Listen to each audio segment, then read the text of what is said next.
Hello, આજે આપણે બનાવશું ભાખરી પીઝા. તો ચલો આપણે એના ઇન્ગ્રીડિયન્ટ્સ જોઈ લઈએ અને સૌથી પહેલાં એની માટે પીઝા સોસ બનાવશું. તો આપણે હવે ઇન્ગ્રીડિયન્ટ્સ જોઈ લો. આ મેં ભાખરી બનાવીને રાખી છે. પછી પીઝા સોસ બનાવવા માટે જોશે ટમેટા 5 થી 6. પીઝા સોસ માટે જોશે 1 ચમચી મરી પાવડર, 1 ચમચી રેડ ચીલી ફ્લેક્સ, 1 ચમચી ઓરિગેનો, 1 ચમચી ઇટાલિયન હર્બ્સ, 1 ચમચી લાલ મરચું પાવડર, બેસિલ લીવ્સ 1 ચમચી, મીઠું સ્વાદ અનુસાર. પછી જોશે ગ્રીન ચીલીઝ ચોપ્ડ અને એની માટે જોશે આવી રીતે 1 ઓનિયન ચોપ્ડ. અને પછી જોશે આવી રીતે મેં આવી રીતે છે ને આ જોશે લસણ જે મેં 6 to 7 ક્લોઝ લીધા ગાર્લિકના, આને કૂટ્યું. અને 1 ચમચી જોશે ખાંડ 1 ચમચી. અને પછી જોશે 1 ચમચી ટોમેટો કેચઅપ એમાં નાખવા માટે. અને યસ, મોસ્ટ ઇમ્પોર્ટન્ટ, ભાખરી પીઝા બનાવીએ છીએ તો આપણે થોડો ચાટ મસાલો પણ અંદર સ્પ્રિંકલ કરશું. ઠીક છે, તો હવે આપણે સ્ટાર્ટ કરી દઈએ પ્રોસીજર. સૌથી પહેલાં છે ને હું આ ટોમેટોને આવી રીતે પાછળ શું કહેવાય કટ આપીશ, 4 કટ આપીશ.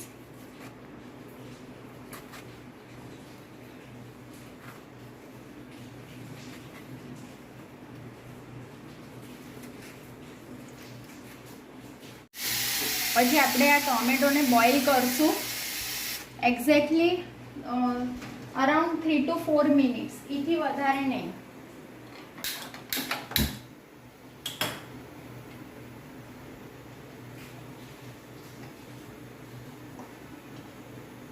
બસ હવે આ ટોમેટોને આપણે 3 to 4 મિનિટ્સ બોઇલ કરશું. હા, ઇન્ગ્રીડિયન્ટ્સમાં સોલ્ટ ટુ ટેસ્ટ પણ છે. અને જેવું બોઇલ થઈ જશે પછી ફ્લેમ ઓફ કરીશ અને પછી આ જે રૂમ ટેમ્પરેચર પર ટોમેટો આવશે એટલે બહાર લઈશ. ટોમેટો રૂમ ટેમ્પરેચર પર આવશે એટલે એની સ્કિન પીલ કરીશ અને પછી મિક્સીમાં ક્રશ કરીશ. તો જો આવી રીતે 3 to 4 મિનિટ્સ થઈ ગઈ છે અને આવી રીતે આ બોઇલ થઈ ગયા છે. તો હવે હું ફ્લેમ ઓફ કરીને ટમેટા બહાર લઈ લઉં છું. તો હવે આપણે આવી રીતે એક ટોમેટો આવી રીતે લઈ લેશું.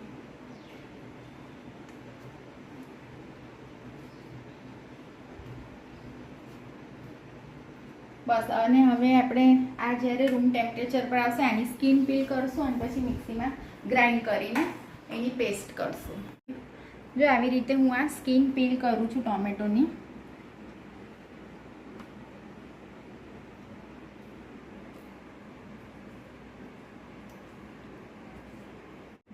હવે જો બધા જ ટોમેટો પીલ થઈ ગયા છે તો હું હવે એને ચોપ કરીને મિક્સીમાં નાખી દઉં છું અને હવે એને ગ્રાઇન્ડ કરી દઉં છું.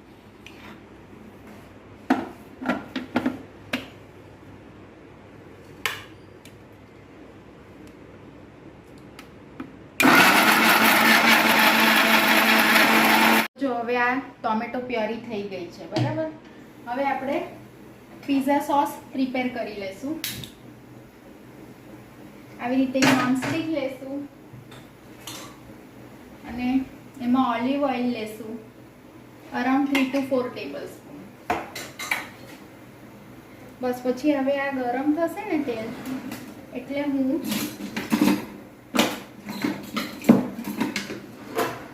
ગરમ થાય ને એટલે હું આમાં લસણ એડ કરીશ.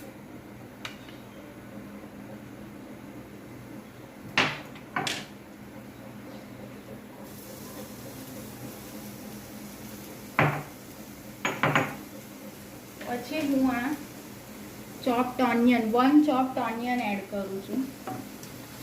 2 ચોપ્ડ ગ્રીન ચીલી.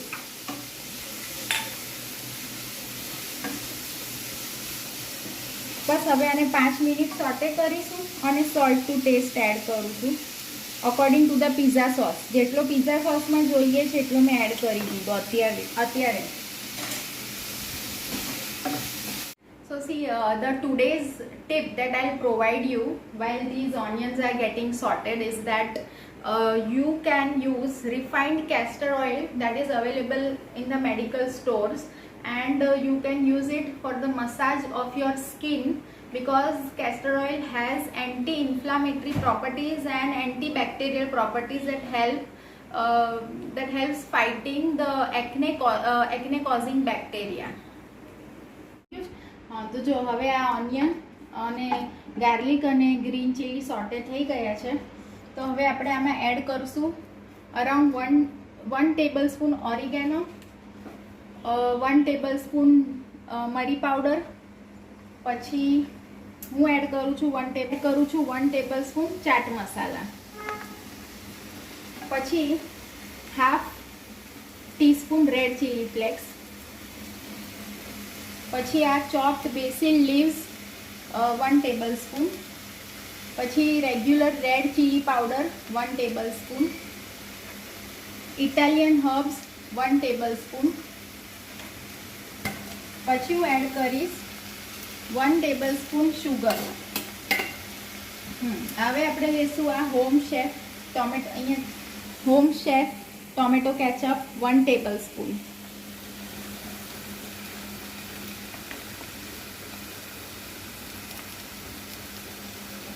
હવે આ બધું પ્રોપરલી મિક્સ કરી લઈએ આપણે,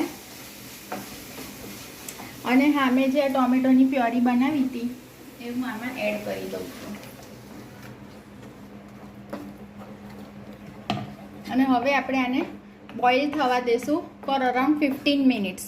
તો જો હવે છે ને પિઝા સોસ રેડી થઈ ગયો છે, કારણ કે તેલ છૂટું પડી ગયું છે, અને મારે એને આજે જ યુઝ કરી નાખવાનો છે આખો.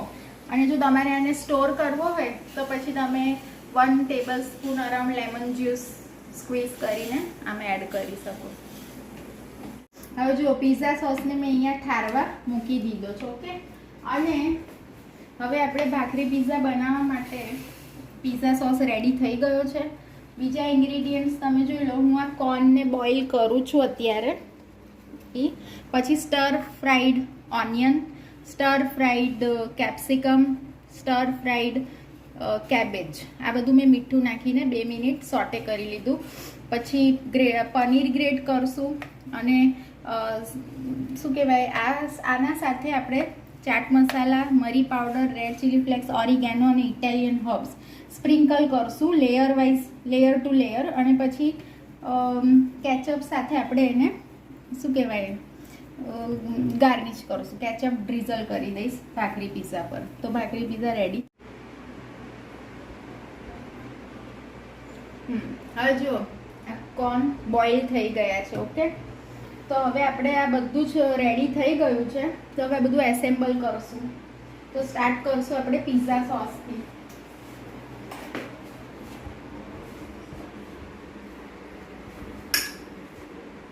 આવી રીતે મેં 3 ભાખરી અહીંયા રેડી રાખી છે, અને પિઝા સોસ હું આના પર અપ્લાય કરીશ.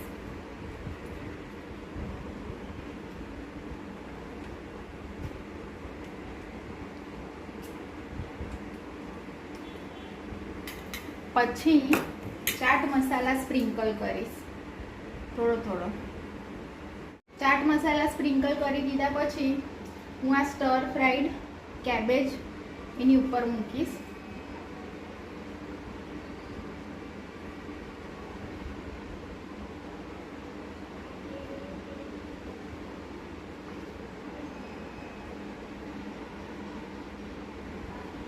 પછી આપણે સ્પ્રિંકલ કરશું થોડો મરી પાવડર. પછી હવે હું આના ઉપર કરીશ કેપ્સિકમ મૂકીશ આની ઉપર, સ્ટર ફ્રાઈડ કેપ્સિકમ.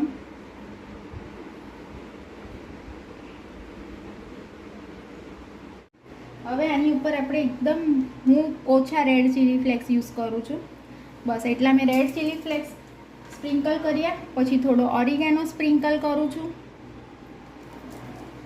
પછી હું આના ઉપર હવે આ સ્ટર ફ્રાઈડ ઓનિયનનું એક લેયર મૂકી દઉં.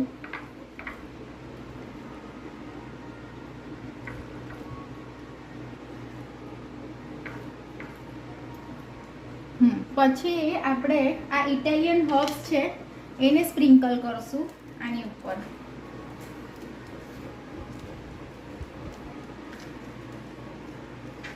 પછી આપણે આ બોઇલ્ડ કોર્ન યુઝ કરશું. કરેક્ટ. અને પછી હા, મને થોડું ચાટ મસાલો વધારે ભાવે છે, તો હું ચાટ મસાલો આના પર પનીર ગ્રેટ કરશું. મને ચીઝ નથી ભાવતું, તો હું પનીર ગ્રેટ કરું છું. તમે ચીઝ ગ્રેટ કરી શકો છો.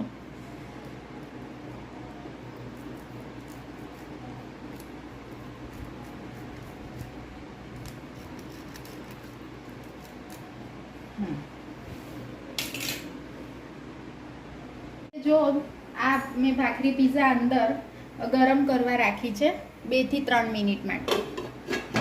જો 3 થી 4 મિનિટ થઈ ગઈ છે, તો હું આ પીઝા લઈ લઉં છું અને બીજો અરેન્જ કરી દઉં અને એને ગરમ કરીશ. હવે એને પણ મેં 3 થી 4 મિનિટ ગરમ થવા રાખ્યો તો આ થઈ ગયો છે. બહુ જ મસ્ત સ્મેલ આવે છે. હવે આપણે આને 3 થી 4 મિનિટ ગરમ કરવા રાખી દઈશું. ભાખરી પીઝા ઇઝ માય ફેવરેટ. તો જો હવે આ ભાખરી પીઝા રેડી થઈ ગયા છે અને આપણે એના પર થોડુંક આ કેચઅપથી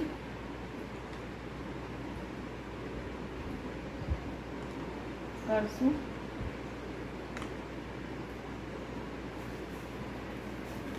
અને હવે હું આ પીઝા કટરથી કટ કરી લઉં. તો હું હવે એને ટેસ્ટ કરી લઉં.